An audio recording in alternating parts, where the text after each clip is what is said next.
ठीक था, एक ने कहा धतूरे का। सारे नशे फेल कर दिए राजा भोले ने। लेकिन माघ कवि थे, माघ बड़े विद्वान थे। वो कहते जी मैं बता सकता हूं कि हाँ बताओ, कि दुनिया में सबसे बड़ा जो नशा है उसे तो बाद में बताऊंगा, लेकिन पहले आप ये बताओ कि नशे की परिभाषा क्या है, किन शब्दों में नशे को परिभाषित करते हो, नशे का मतलब क्या है, पहले मुझे ये बता दो। राजा भोले ने कहा कि जिसमें आदमी अपनी शुद्ध बुद्ध खो देता है, यानी मैं कौन हूं, कहां हूं, किस हालत में हूं, जब ये होश हवास खो देता है उसको नशा कह देते हैं। और आप किसी को कहते हैं, कुछ और कहते हैं। शुद्ध बुद्ध खो देना, अपने आप को भूल जाना, ये नशा है ना, या कुछ और खो गया? उनका यही नशा है कि ना? तो माघ ने कहा कि सबसे बड़ा नशा ना शराब का है, ना भांग का है, ना धतूरे का है, सबसे बड़ा नशा अज्ञान का है। उनका कैसे? कि तुमने नशे को परिभाषित किया जिसमें आदमी अपनी शुद्ध बुद्ध खो देता है, यानी मैं कौन हूं, कैसा हूं, कहां से आया हूं। तो बताओ, धरती पर जितने भी मनुष्य हैं उनमें से कितने मनुष्य ऐसे हैं जो ये जानते हैं कि मैं कौन हूं, मैं कहां से आया हूं, मैं किसने भेजा हूं, मैं शरीर हूं या मैं जीवात्मा हूं? बोलो कितने लोग ऐसे जो कितने जानते हैं? आप में जानने वाला है कोई? याद रखना, इस नशे को उतारने के लिए 50 वर्षों तक साधना करनी पड़ती है। सबसे बड़ा नशा कौन सा बताया हमने? बोल दे करो थोड़ा बहुत, या नींद आ रही है? सबसे बड़ा नशा कौन सा है? अज्ञान। बोलो है या नहीं है, बताओ। अज्ञानता। अज्ञानता है। इससे बड़ा नशा कुछ भी नहीं है दुनिया में।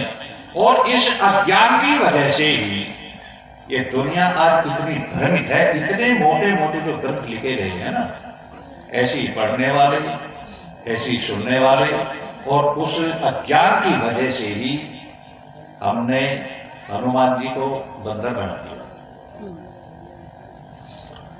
श्री कृष्ण को बहुत बड़ा व्याभिचारी बना दिया। कितने कितने लिख कर आपने ये सुना होगा, गांधारी के कितने पुत्र थे? 101 थे ना? आपने पढ़ा तो सुना भी होगा, पढ़ा भी होगा, लेकिन ये याद रखना, धृतराष्ट्र के जो 100 पुत्र थे, एक लड़की और 100 पुत्र। आज नोट करके ले जाना, आपको बता रहा हूं। धृतराष्ट्र की 101 संतान तो थी, लेकिन धृतराष्ट्र की 12 पत्नी थी। 12 पत्नियों से 101 औलाद हो जाना कोई बड़ी बात नहीं। और एक स्त्री से 100 संतान हो जाना, ये कभी संभव नहीं। आप ये मानो कि यदि 100 संतान एक स्त्री से हुई, तो सबसे बड़ा जो बेटा होगा और सबसे जो छोटा होगा वो बड़े वाले से 100 साल छोटा होगा ना होगा? क्योंकि एक साल में एक होता, मान लिया गांधारी के 4 होते हो, वैसे होता तो सुना नहीं होगा किसी के, 2 तो सुने होंगे। लेकिन याद रखना, ये महाभारत में साफ लिखा, जिसे जरूरत हो यही दिखा देंगे। महाभारत में लिखा है, धृतराष्ट्र की 12 पत्नी थी, एक गांधारी और 10 गांधारी की बहन, और अंधे का 11 से भी पेट नहीं भरा, तब एक वैश्य की लड़की को लाया था। ये 12 पत्नी थे, 12 पत्नियों से 101 संतान थी। सबसे बड़ी का नाम था सत्यव्रता, उससे छोटी थी सत्यसेना, उससे छोटी थी सत्यश्रवा, उससे छोटी थी सुश्रवा, एक था निष्कृति, एक थी दशार्णा, एक थी शंभुआ, एक महाभुआ। ऐसी ऐसी 10 वे थी और 11वीं ये गांधारी थी, और 11 की 11 सगी बहन थी। बिल्कुल महाभारत में साफ लगा, लेकिन पढ़ने की किसी को जरूरत नहीं, जो मुंह में आया वो भोंक दिया, भोंकते चले जाते। और दुनिया के अंदर केवल एकमात्र संस्था, ये संस्था जिसे आर्य समाज कहते हैं, जो सत्य क्या है असत्य क्या है इसको जान करके सत्य को ग्रहण कर लेता और असत्य को छोड़ देता। केवल मात्र एक संस्था दुनिया के अंदर, बाकी इसके अतिरिक्त कोई भी मत, मजहब, पंथ, संप्रदाय, फिरका बुद्धि से काम नहीं लेता। सारे के सारे बुद्धि में, इतने विज्ञान के युग में भी आपको मुसलमानों में पढ़ाया जाएगा कि ये सूरज जिसे हम छुपना कहते हैं, ये बहुत बड़े तालाब में डूब जाता है, अगले दिन फिर निकल कर आ जाता है। लेकिन उन हरामखोरों से आज तक किसी ने ये नहीं पूछा, ये सूरज जो है इस धरती से 13 लाख गुना बड़ा है। अब जिसमें वो सूरज भी डूब जाता है, वो तालाब कितना बड़ा होगा? धरती से 13 लाख गुना बड़ा सूरज। और सूरा बकर की 182 नंबर आयत है। सूरा बकर, ये उसके अध्याय है। बकर कहते हैं गाय को, अरबी भाषा में। आप कहते हैं बकरा ईद, बकरा ईद में बकरे मारे जाएंगे। बकर गाय को कहते हैं अरबी भाषा में, और उसमें गाय की ही कुर्बानी है। बकरा तो वो मारता है जो गरीब आदमी होता है, जो धनवान होता है गाय मारता है। बड़ी से बड़ी बलि दी जाती है। सूरा बकर की 82वीं आयत में लिखा है कि सूरज यहां से डाल करके तालाब में डूब जाता है, अगले दिन से निकल जाता है। अब ये विचार करो कि वो तालाब कितना बड़ा होगा जो धरती से 13 लाख गुना सूरज जिसमें डूब जाता है। फिर वो जो तालाब होगा वो किसी भूगोल पे ही तो होगा, आकाश में तो हो नहीं सकता। और तीसरी बात यह है कि कितनी भी तेज आग हो, पानी में डूबने के बाद में बुझ जाती है। 2 अरब साल से सूरज रोजाना निकलता है, रोजाना डूबता है, वो आज तक नहीं बुझा। ऐसी ऐसी बुद्धिहीन बातें समाज में चली है। सबसे मैं संक्षेप कर दूं, सबसे बड़ा जो नशा होता है दुनिया में, क्या होता है? अज्ञान का होता है। इससे बड़ा, अब जिसका ये नशा उतर गया उसने मानव जीवन के मुख्य उद्देश्य को पूरा कर लिया। और नशा उतारने का साधन केवल मात्र इस युग में तो एक सत्यार्थ प्रकाश है। पढ़ोगे नशा उतरेगा, वरना नशे में झूमते रहोगे। जैनियों को देखो, वो हिंदुओं को भी गुरु है। आपको पता है जिस दिन महावीर का जन्म हुआ था, जिस दिन महावीर का जन्म हुआ जैनियों का गुरु,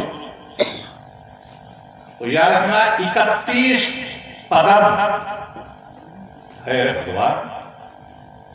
बुद्धि में पता नहीं, बिल्कुल ही क्या कहूं, गधे ने पेशाब कर दिया था, क्या हुआ उसमें? पदम जानते हैं पदम कितना होता है?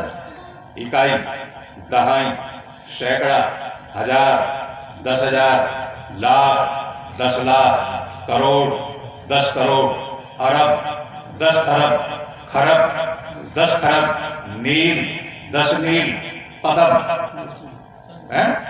31 पदम घड़ों से महावीर को स्नान करवाया गया।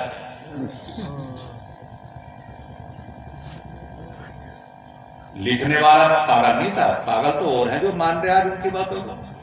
पागल तो वे हैं, वो पागल क्यों होते? वो तो धूर्त था। और एक धूर्त को अपना गुजारा करने के लिए करोड़ों मूर्खों की जरूरत पड़ती है। और मूर्ख कहीं नहीं मिलते, धूर्त बतेरे मिल जाएंगे, मूर्ख केवल हिंदुओं मिलेंगे।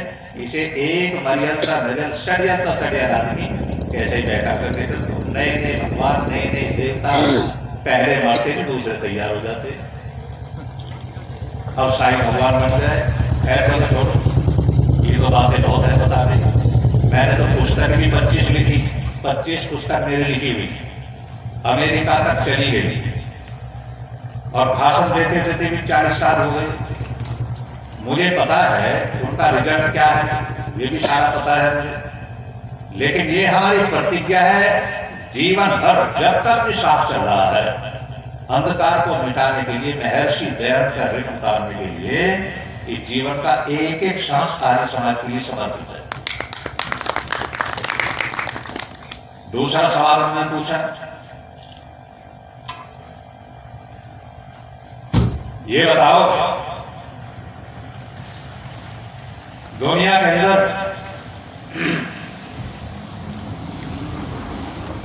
सबसे बढ़िया फूल किसका है? चलो आप ही बता दो पहले, सबसे सुंदर फूल किसका है बताओ? आइए साहब, आप जानते हैं? चलो मैं ही बता देता हूं। महाराजा भोज ने कहा, ये बताओ दुनिया में सबसे सुंदर, सबसे अच्छा, कामयाब, गुणदायक फूल किसका है? एक उनके प्रधानमंत्री खड़े हुए।